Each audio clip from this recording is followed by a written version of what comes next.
Matapos ngang isa publiko ang bagong batas, alam mo ba na umaksyon agad ang China sa pamamagitan ng pagsasagawa ng mapa nila na nagpapakita na sakop nga talaga nila ang malaking bahagi ng West Philippine Sea. Pero wala na itong dating sa Pilipinas sapagkat agad na binasura ng ating bansa ang unilateral na anunsyo ng China ng mga baselines nila sa paligid ng Scarborough Shoal. Isang pinagagawang bahagi ng South China Sea na tinawag nitong isang paglabag sa matagal nang itinatag na soberanya ng Pilipinas sa mga bahura. Inanunsyo ng China ang mga baselines ng teritorial na dagat sa paligid ng bahura upang palakasin ang kanilang pag-aangkin sa bahaging ito ng West Philippine Sea na nasa loob ng Exclusive Economic Zone ng Pilipinas. Inanunsyo rin ng China ang formal na pagtukoy ng 64 na isla at mga bahura. Marami sa mga ito ay inaangkin ng ilang bansa na naglalagay sa peligro na mas tumitinding tensyon sa mga karatig bansa ng ating Pilipinas. Ang pagtatakda ng mga baselines ng China sa paligid ng mga bahura ay isang pagpapatuloy ng kanilang illegal na pagkuha ng bahura simula pa noong 2012.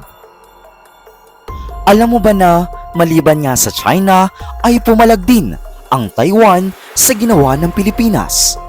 Tinanggihan ng Taiwan ang muling pag-angkin ng soberanya ng Pilipinas at China sa West Philippine Sea at muling tinaguyod ang karapatan ng Taiwan sa mga teritoryong ito sa ilalim ng international na batas.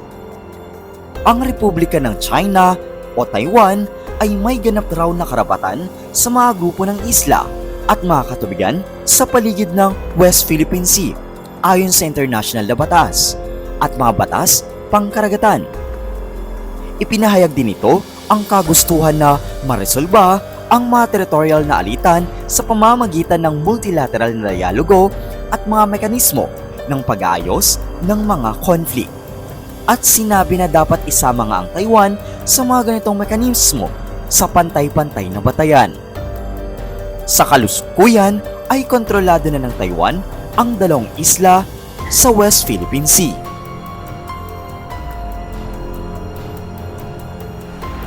Ayon nga sa UN clause, ang baseline ay isang linya na dumadaan sa baybayin ng isang bansa o mga isla kung saan tinutukoy ang saklaw ng territorial na karagatan at iba pang mga maritime zones tulad ng Exclusive Economic Zone at Extended Continental Shelf.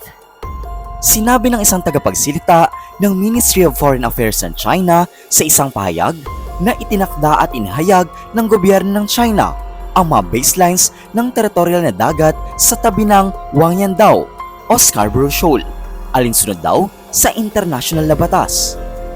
Tumutukoy sa Scarborough Shoal gamit ang pangalan nitong Chino. Ito ay isang natural na hakbang ng gobyernong China upang legal na palakasin ang pamamahala nila sa karagatan at tugma raw ito sa international na batas at mga karaniwang gawain. Ang Scarborough Shoal daw ay palaging magiging teritoryo ng China. Isa nga talaga sa pinag-iinitan ng maraming bansa ay ang Scarborough Shoal na kilala sa Pilipinas bilang Baho de Masinloc. Ito ay isang tatusulok na kadena ng mga bahura na nasa 125 nautical miles ang layo mula sa Luzon, ang pangunahing isla ng Pilipinas. Inaangkin ito ng China at ng Taiwan at nasa de facto control ng Beijing mula pa noong 2012. Noong 2016 naman, nagpasya ang isang arbitral na tribunal ng UN laban sa lahat ng pag-aangkin ng China sa mga bahura sa South China Sea, kabilang na nga ang Scarborough Shoal.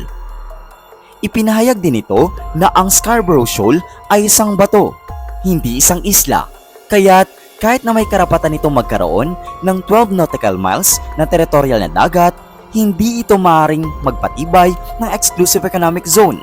Sa halip, ito ay itinuturing na bahagi ng Exclusive Economic Zone at Continental Shelf ng Pilipinas.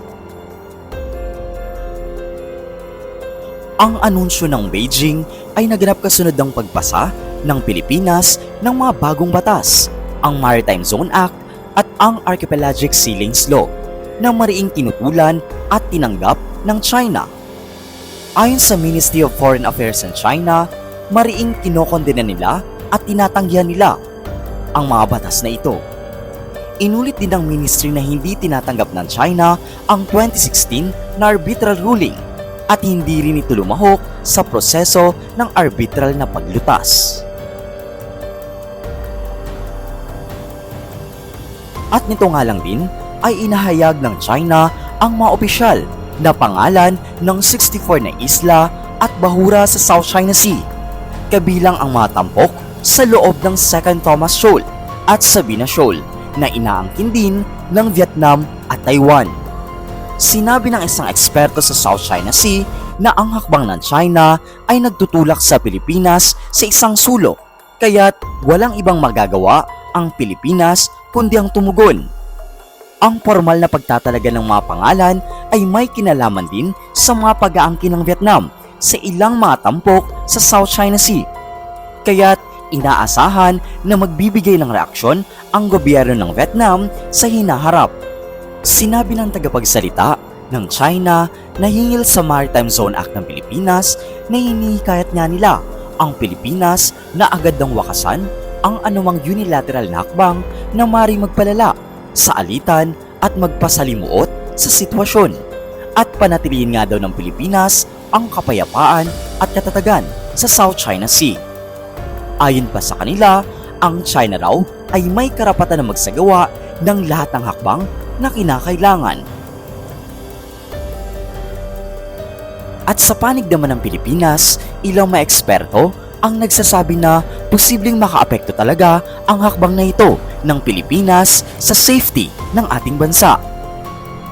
Ayon sa kanila, ay nagpahayag sila ng pag-alala sa isang insidente noong Hunyo kung sanay nagkaroon ng sagupaan sa pagitan ng Philippine Resupply Mission at mga barko ng China sa Second Thomas Shoal at pinaalalahanan ang posibilidad na magpatuloy ang China sa pag-escalate ng mga panganib sa mga pinag-aagawang karagatan.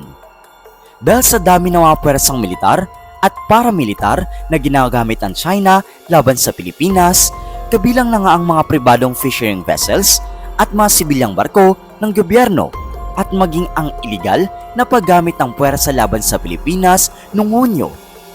Ang anumang karagdagang eskalasyon na magpapatas ang panganib ng armadong labanan ay tanging manggagaling lamang sa China at hindi sa Pilipinas.